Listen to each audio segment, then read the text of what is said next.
Bueno, buenas tardes a todos, ¿cómo están? Vamos a empezar con la clase de hoy. Eh, lo primero que les quería comentar es que en el cronograma nosotros tenemos que la semana que viene empezaríamos con ley de Coulomb el lunes. ¿Sí? Hoy terminaríamos ya con todo lo que es el tema de óptica física. Y teníamos el lunes la ley de Coulomb y el miércoles consultas para el parcial. Pero bueno, estuvimos viendo ahí con Jorge y Lorena y la verdad que en vez de dedicarle un solo día a consultas y un día a ley de Coulomb, lo que vamos a hacer es dedicarle los 2 días a los 2 temas, como una forma también de avanzar más tranquilos y mejor sobre el nuevo tema. Ya empezamos con electrostática en el vacío. Y también da la posibilidad de hacer consultas sobre el parcial los 2 días. Esa posibilidad siempre está, pero como una forma de organizarnos mejor, decidimos hacerlo de esa forma. Así que para los que están con la materia más o menos al día, ya pueden empezar a ver los videos de teoría de electrostática en el vacío, del ingeniero Rosales. Vamos a dejar un video de una experiencia que nosotros siempre la solíamos hacer en el laboratorio, pero esta vez no se va a poder hacer, obviamente. Y ¿me escuchan, no? Estoy con la duda. Sí, sí, se escucha. Perfecto. Bueno, y lo que les decía, esta experiencia de laboratorio, que es con un generador de Van der Graaf, lo deben haber visto, es esa esfera de metal grande, con la cual uno, no les voy a contar nada porque así mira el video directamente.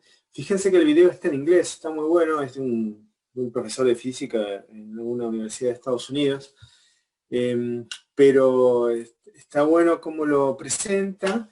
Si maneja el inglés, pueden practicar su inglés escuchando. Si no lo manejan, pueden poner los subtítulos, que es una traducción automática de Google, pero que anda bastante bien. Y los que no manejen el inglés, vayan pensando en manejarlo, porque les va a venir muy bien para toda su vida profesional, es fundamental. Así que por otro lado, ya pueden empezar viendo los videos y todo, pueden empezar con algunos ejercicios de la guía electrostática, que arranca bastante sencillo, creo que no van a tener problemas. De todas formas vamos a hacer unos ejercicios de ejemplo el 1, pero digamos, ya arrancamos luego de hoy ya arrancamos con la segunda parte de la materia. El parcial es el viernes, ¿sí? Eso todos lo tienen claro. Va a ser de manera online y la modalidad se la vamos a estar comentando la semana que viene. Con modalidad me refiero a ver si vamos a usar el campus, si vamos a usar el mail, porque ya ven que el campus a veces se congestiona mucho y para evitar algunos problemas seguramente hagamos alguna modalidad tipo mail, etc. Bueno, ¿alguna consulta sobre esto? ¿O si sigo? Una consulta, profe. Entonces, el cronograma de las teorías lo seguimos con el cronograma de las prácticas, ¿no? Que están en el campus. Sí, las teorías están divididas en capítulos. Bueno, quizás falta un cronograma que diga exactamente qué capítulos irán en qué clase, pero sí, en principio los primeros 3 videos,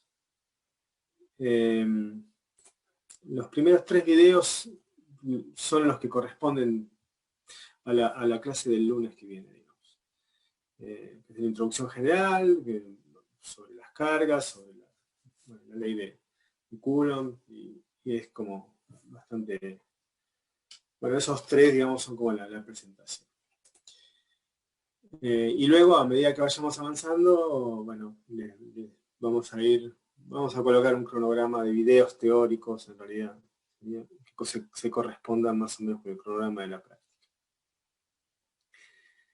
La sección ahora no está visible, pero la vamos a visibilizar hoy mismo. Así que bueno. Bueno, muy bien. Vamos a arrancar entonces con el tema de hoy, que es para cerrar ya óptica física. Vieron interferencia la clase pasada con Jorge. Y bueno, ahora vamos a ver difracción, que como bien decía Jorge, o sea, interferencia y difracción es un mismo fenómeno. Y suceden los dos de manera simultánea. O sea, es un mismo fenómeno visto en diferentes situaciones y suceden de manera simultánea. Nosotros los separamos por simplicidad. Como hacemos siempre en física, ¿no? Entonces, voy a hacer un momentito que voy a preparar. Voy a compartir pantalla.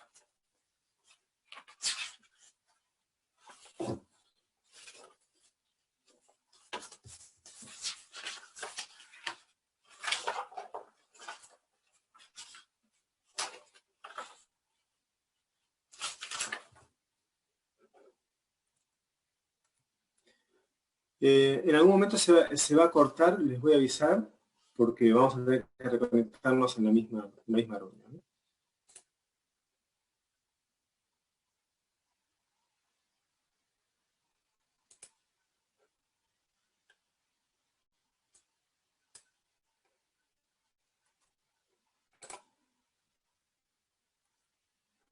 ¿Están viendo ahí? Sí, se ve. Bueno, perfecto.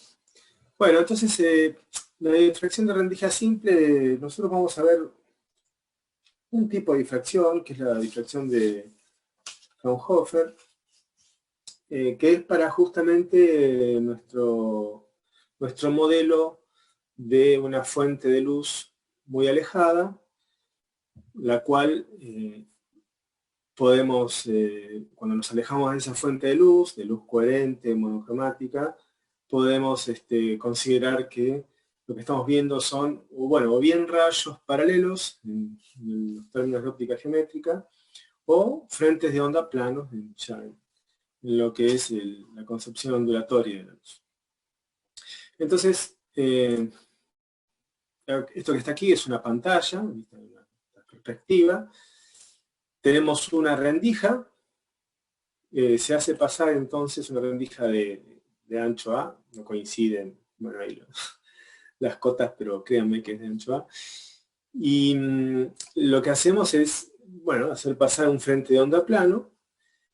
En este caso no es luz blanca, es una luz coherente, o sea que, como vieron la clase pasada, es luz que no está desfasada, ¿sí? Esta fuente de luz emite todas sus ondas, digamos, de manera en fase, digamos, no hay diferencia de fase entre las ondas que llegan a la ranura. Y por otro lado es luz monocromática, o sea que estamos hablando de una longitud de onda específica. Entonces, bueno, según la teoría de óptica geométrica, cuando nosotros nos encontramos con una abertura, ¿qué tendríamos que ver del otro lado? Bueno, digamos, esta es una distancia, esta es una distancia X, que es una distancia X, bueno, mucho mayor que la abertura. Pero, digamos, lo que uno espera ver, ya que son rayos, bueno, los rayos que no están en la abertura no van a pasar, y el rayo que pase me generaría una franja de luminosidad en el centro de la pantalla.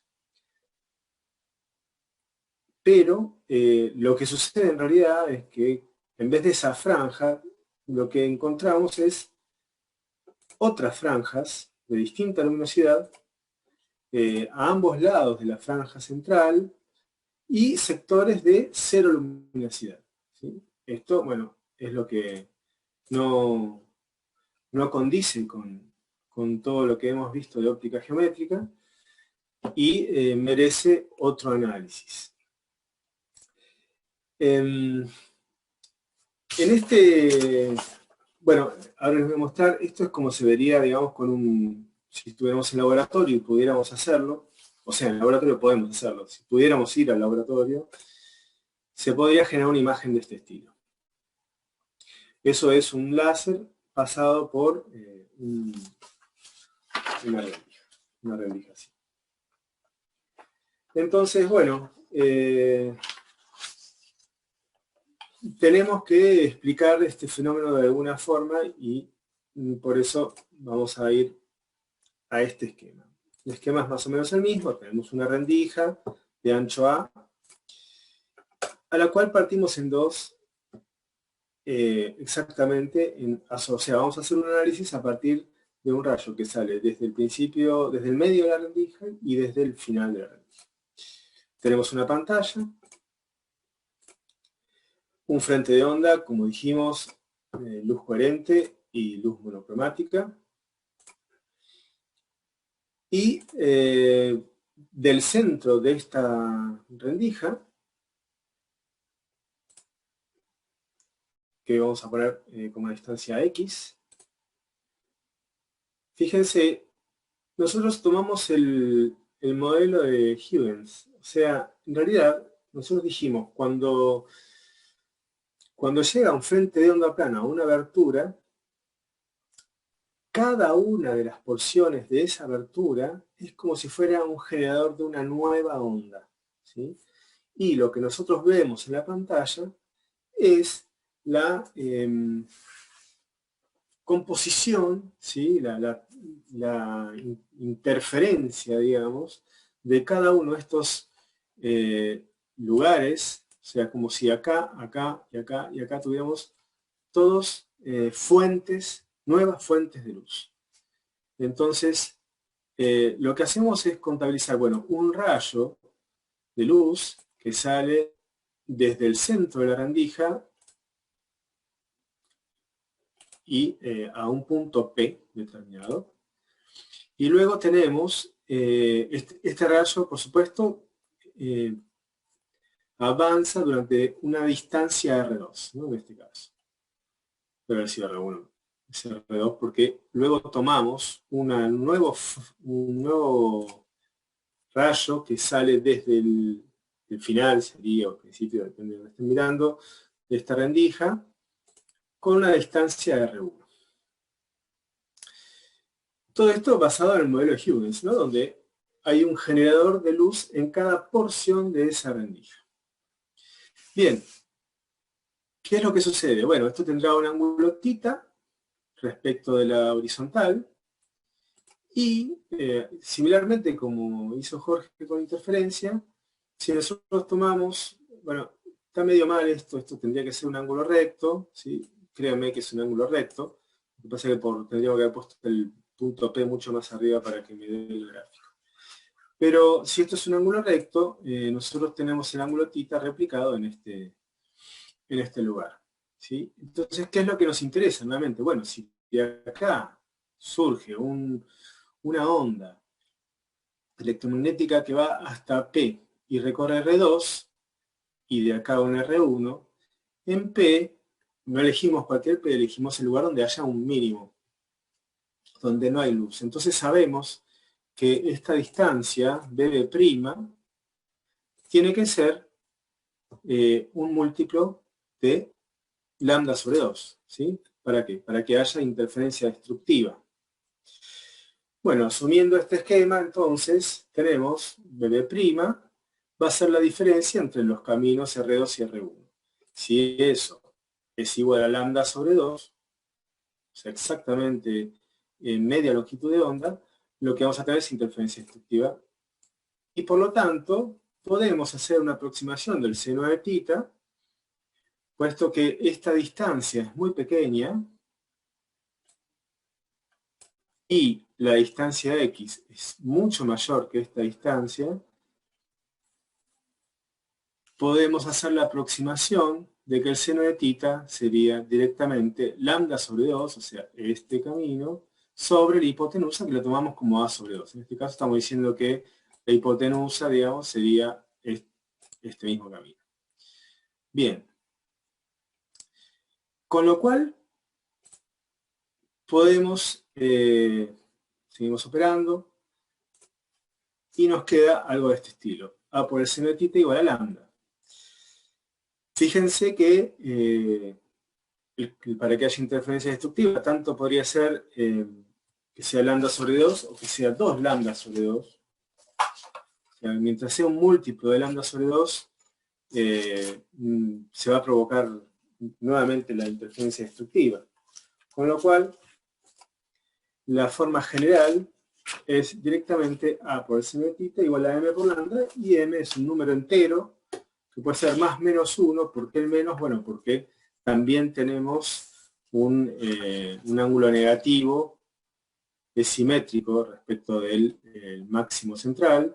Tenemos un ángulo negativo donde también se cumplen exactamente las mismas condiciones.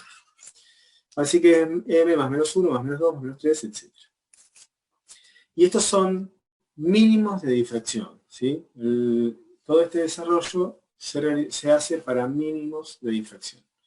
Para los máximos es bastante más complejo y requiere otro análisis. Entonces, bueno, tenemos una forma de relacionar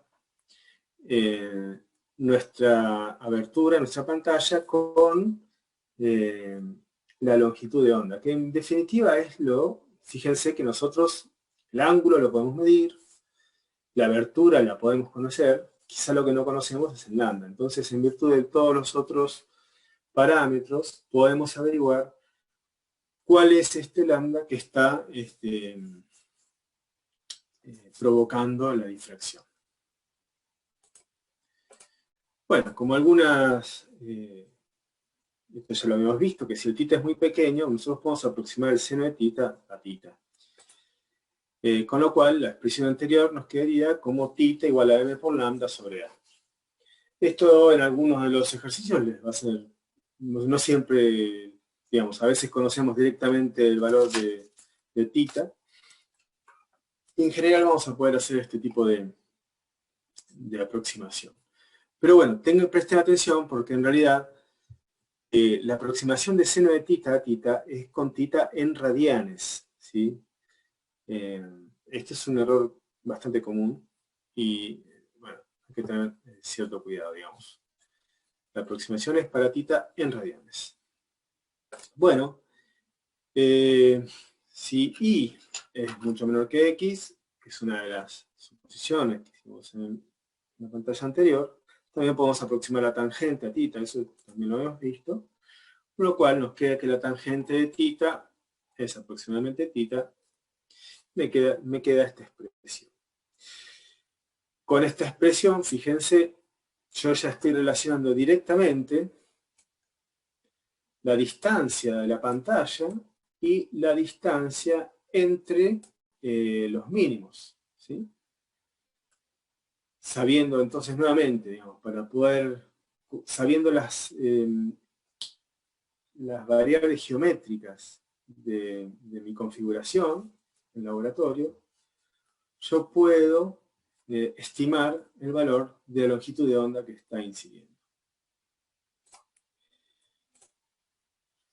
Los mínimos, bueno, claro, sale también de esta deducción, están X espaciados, y también los centros de los máximos. Los máximos no son, o sea, ocupan una franja que se va, el máximo central es aproximadamente el 85% de la intensidad de luz. Pero por supuesto no está en una línea, sino que está en una franja. Entonces los centros de los máximos están X espaciados y los centros de los mínimos también. Algo a tener en cuenta aquí es que el m igual 0 no está en la fórmula porque el m igual 0 es un máximo, no es un mínimo. Hay luz en el centro. Bueno, ¿qué pasa si A es igual a lambda? Esta es una pregunta interesante para hacer, porque fíjense, si yo tengo, a ver si puedo escribir.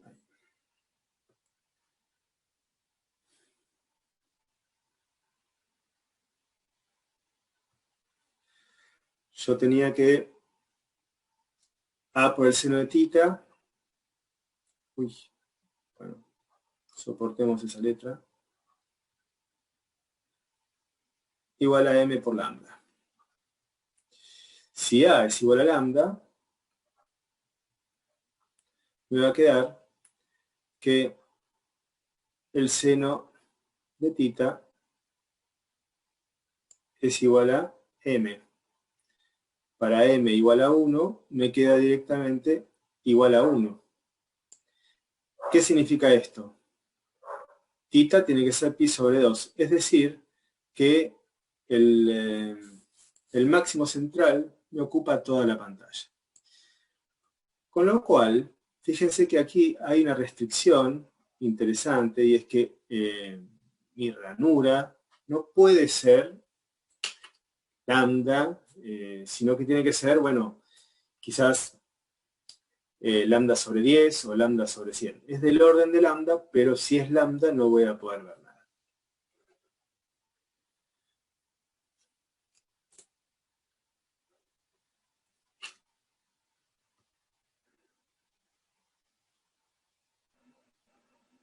Disculpe, profe. Entonces tendría que Sí, ser más chica que lambda. claro. No, Gracias. más chica no. O sea, sí, más chica que lambda. Sí, estaba pensando en frecuencia. Más chica que lambda. El tema es que no se genere esta situación, digamos.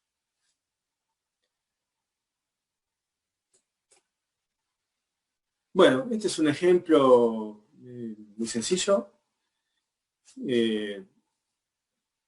Nos dice, son ejercicios similares a los que están en la guía, un poquito más corto, pero bueno, como para aclarar. Si una luz blanca ilumina una rendija de ancho A, ¿con qué valor de A el primer mínimo de luz roja incida en tita igual a 15 grados? Bueno, en este caso, nuestro esquema, siempre conviene hacer el esquema de la pantalla, además de que normalmente se los vamos a pedir. A ver, déjenme un momentito, a ver si puedo. Estamos.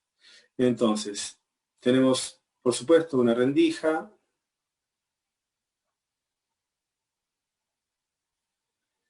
Y una pantalla. A ver si puedo evitar esto.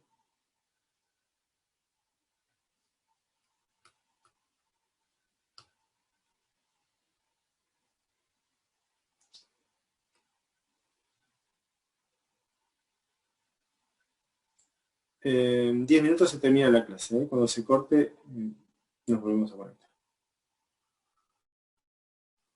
O sea, no se termina la clase, se termina el tiempo del centro. Entonces, bueno, claramente tendré un centro y un máximo central, y luego otros máximos. Recuerden que la fórmula me permite los mínimos.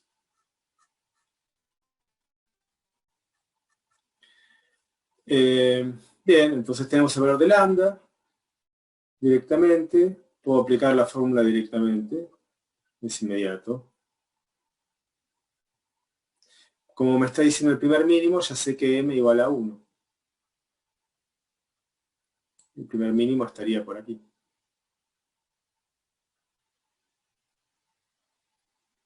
Este sería el de m igual a 2. Bien. Así que tenemos, bueno, utilizamos directamente esta fórmula con m igual a 1. Esto es lambda, con lo cual a es directamente lambda en nanómetros, lo paso a metros directamente, sobre el seno de 15 grados. Algo interesante para ver es cuándo puedo yo usar la aproximación de seno de tita igual a tita. En este caso, fíjense, esto es lo que decía, si yo quisiera usar la aproximación no podría poner 15 acá, tendría que pasar 15 a radianes. Esto me da del orden de los 2,51 micrómetros.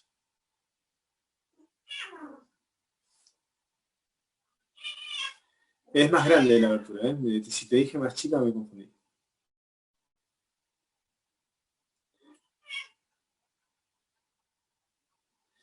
Bueno, lo que les decía, para poder aproximar el seno de tita a tita, con un tita de 14 grados sexagesimales, tenemos un error del 1%. El 1% es un error bajo. De ahí en adelante, bueno, hasta un 10% podría llegar a ser tolerable, aunque, digamos, si está la posibilidad de calcular el seno, quizás sea mejor calcularlo. En función de los datos que tengamos, veremos cuánto, digamos, podemos nosotros alejarnos o no del valor real.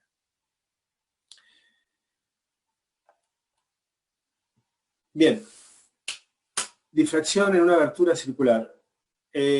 Bueno, esto es lo que yo les decía, que este es fácil de hacer en sus casas. Si tienen un puntero láser y una hoja, mejor si no es una hoja de papel, sino una hoja de acetato o plástica, hacer un muy pequeño agujero e intentar pasar el láser por el agujero. Y lo que se va a ver es algo parecido a esto. Este es el mismo efecto de la ranura, solo que, claro, la abertura ya no es más una ranura, sino que es un círculo.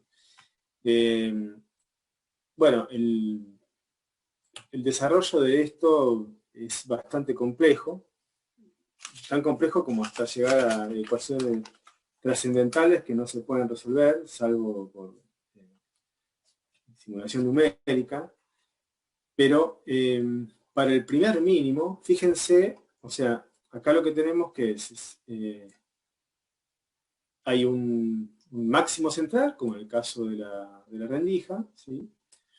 Y el primer mínimo que estaría allí, que sería el primer aro en donde no hay luz. Entonces, bueno, se han medido experimentalmente y se ha llegado a los valores que relacionan el diámetro entre el diámetro de la abertura y la longitud de onda de la luz, en este caso. Entonces, bueno, ya les digo, es un análisis complejo, no están los libros siquiera, al menos en los libros de texto de Física 2, pero nos permite, digamos, saber en principio la relación entre el ángulo de desde el centro hasta el primer mínimo, ¿sí? El tita sería midiendo desde la abertura hasta la pantalla, desde el centro hasta el primer mínimo. Bueno, ¿por qué es importante esto? Porque podemos, bueno, acá hay esto lo copié del libro, también lo tienen ahí. Fíjense, el primer disco, el disco central, o sea, el centro luminoso se llama disco de Airy. Acá hay una foto de ese disco, un experimento en laboratorio. Y acá están lo que les decía. Este es acá, el ángulo tita, ¿sí? Entre el mínimo y el centro del disco de Airy. Y el diámetro de la abertura, que en este caso es el punto. Entonces, bueno, lo interesante de todo este desarrollo es que se puede llegar a algo llamado criterio de Rayleigh, fue quien justamente lo creó, y está relacionado con, bueno, cuál es la capacidad que tiene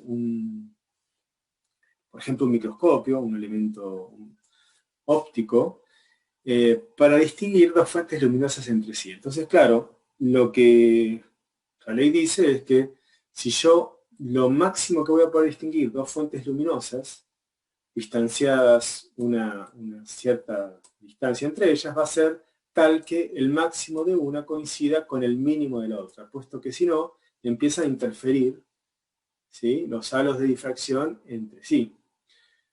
Fíjense que todas los lentes y todos los elementos ópticos de un instrumento son del tipo circular, con lo cual tiene mucho sentido este tipo de restricción. Entonces, bueno, nosotros podemos hablar de la capacidad que tiene un instrumento de distinguir máximo dos objetos en función del criterio de Rayleigh.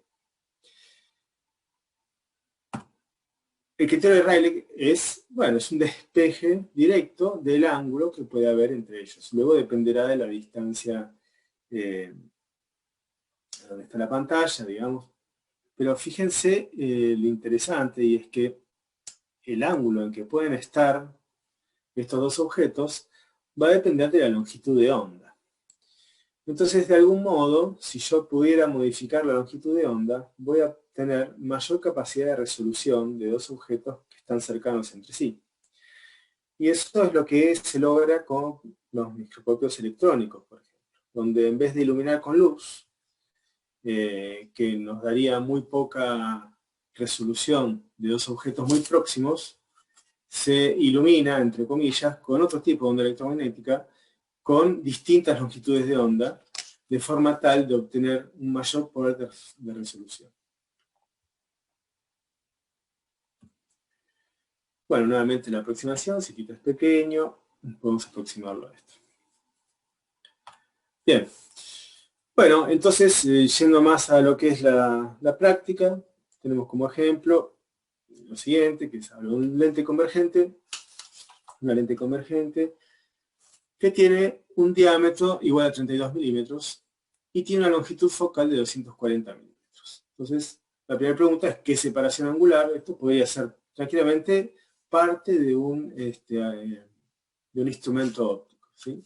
Entonces, ¿qué separación angular deben tener dos objetos para cumplir con el criterio de Rayleigh? Y nos da una longitud de onda determinada. Bueno, también es bastante inmediato. Voy a hacerlo.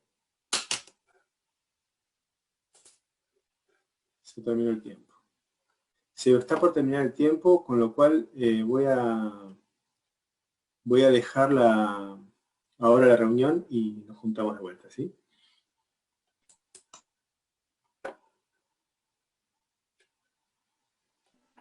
Bueno. Nos vemos ahora en un ratito.